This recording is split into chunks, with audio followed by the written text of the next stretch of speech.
This is Oscar Bevis for IFL TV. I'm in Sheffield for a massive fight week, a big week for the city as a whole, boxing-wise especially. Joe Hayden, Josie, mate, very good to see you. Been a while. How are we? It has been a while, mate. Yeah, no, good to see you as well, mate. Always good to see the man Oscar Bevis. Man, I'll take that. I was just having a joke with you then, saying I can't even remember the last time you fought because I feel like every time I look at your Instagram, you're heading into another fight, be it last minute, be it you've had an 8-week camp, whatever. The most active prospect in the UK? Yeah, well, I'll take that. It's a nice little thing to have in, I guess, especially without much experience coming into it late to get that most active prospects. It's nice. It's not actually proven yet. I would like a plaque up on my bedroom wall or something for it, or a mention in a magazine. But I'll just take it for now. But it's nice to have had a proper camp for this, to be honest. Obviously, last year I was very busy and 10 fights in 12 months, and obviously it was like we never did camp, so it were almost you were just preparing for a fight every time. It would never. I wouldn't have a fight and then back in the gym improving. It was almost like have a fight and then back in the gym to get ready for the next fight. So it's been nice for this fight to be able to have that time in between where I just focus solely on my boxing and on getting better. So I'm really looking forward to it. Yeah, if you're listening, British Board, he wants a plaque and he wants it for his bedroom wall. Is there kind of a danger when you've had 10 fights in 12 months? Obviously, experience-wise, it can't do you any harm. But is there always, or almost a little bit of danger that if you just have too many, it becomes a bit repetitive, you kind of end up not learning and just, autopiloting your way through the rounds that you're doing? Yeah, definitely. But I think we've got out of it what we wanted to get out of it. Obviously, it's not just the fighting and the boxing. It's the little things that come with it as well, like making the ring walk and boxing under the lights and boxing in front of a crowd.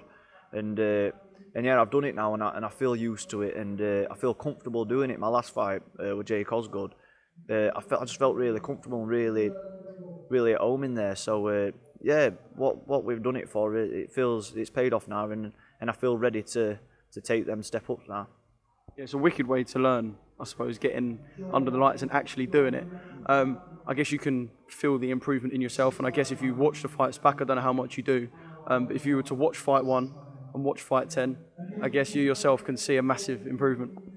Yeah, definitely. The experience has been unbelievable, and like my first session back in the gym after every fight, I've always felt a little bit better, and I don't know what it is. I don't know if it's just a mental thing, knowing that I've been in there and done it, or...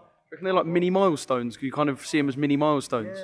Yeah, that's what it is like, and that's almost how I'm approaching this boxing. It's not. I'm not setting a big end goal. So I'm going to be British champion. I'm going to be world champion. I'm going to do this. I'm going to do that. I'm just ticking little boxes every time and just taking it as it comes. And obviously, that's all I'm going to keep doing is take little milestones every time, little wins every time, and it's nice. But no, like you said about the difference from Fight 1 to Fight 10.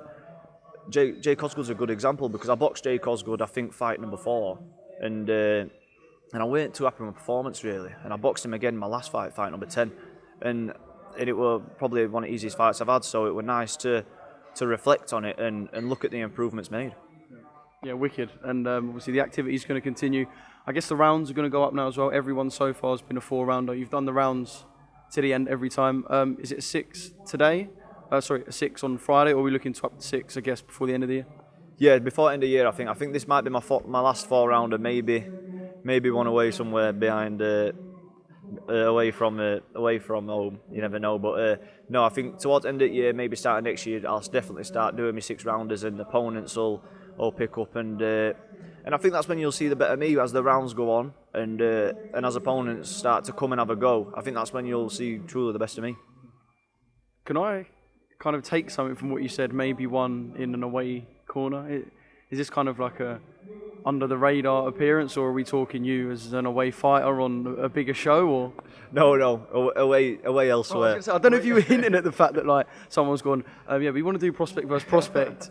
Does Joe want to come to that? So you're just talking away from kind of all the cameras and people, just kind of elsewhere. So, yeah, definitely. I mean, the thought of that excites me, but no, we're not ready for that yet. And kind of a Sky Sports phone call. Yeah, sorry, mate. But no, away from GBM and away from selling tickets, just a quiet one elsewhere, and then we can really kick on and start to look at the 6-rounders. And And it's frustrating because obviously, because I've had so many fights in such a short space of time, people forget that I've only been pro a year. So they see the 10-0 and they start wanting to rush me and say I should be boxing for this, I should be boxing for that. But yeah, they forget I've only been pro a year. And in reality, if it wasn't for me backing and obviously Dave being my manager, I'd only be 3-4-0 now, and people won't be trying to rush me and saying I should be boxing whoever. They'd just leave me to it and let me build up slowly as I am. But I think it's the amount of fights I've had in such a short space of time, the reason people want to rush me. But like I always say, and I say to everybody, Dave's got a plan, and Dave's not stupid. He's very experienced in this boxing game, and when it's time to push on and take that step up, I'll be ready. Yeah. I suppose you can look at it two ways. You know, when people say like the records are for DJ thing or kind of ignore records, they often say that when there's someone with a few losses, kind of ignore the losses they're in tough fights, or perhaps they got robbed a couple of times. I suppose with you can almost say ignore the record as well. Forget the 10-0. I'm not as experienced as the other 10-0s in the country. There's a lot of 10-0s who might be fighting for English and British titles, which are not at that level yet. So I guess you can kind of ignore the record in your sense as well, even though you are 10-0. Yeah, definitely. Like, I'm 10-0 in professional boxing, but I'm only 14-0 in altogether. That's only 40 rounds at 10-0. It's been 4 rounders, so 14. I'm 14-1 even. I lost my first amateur fight, and then obviously went with Dave, and I had 4, and then turned pro. So altogether I'm 14-1. Dave used to train a 10-year-old that had more fights than that in a year. Do you know what I mean? So in regards to experience, I'm very, very inexperienced, and that's why we were trying to rack these fights up quickly to almost like I'm playing catch up really. So we're almost trying to catch up to these people in regards to experience, and yeah, I feel like I'm getting there now. Yeah, well, wicked. We can't wait to see you back in the ring on Friday night, live on TalkSport as well, which is wicked. Quick one, you mentioned Dave, obviously. I can't even think how long it was that we were talking to Dave about him getting back in the ring and kind of what opportunity it was going to be, and there was a big buzz around it.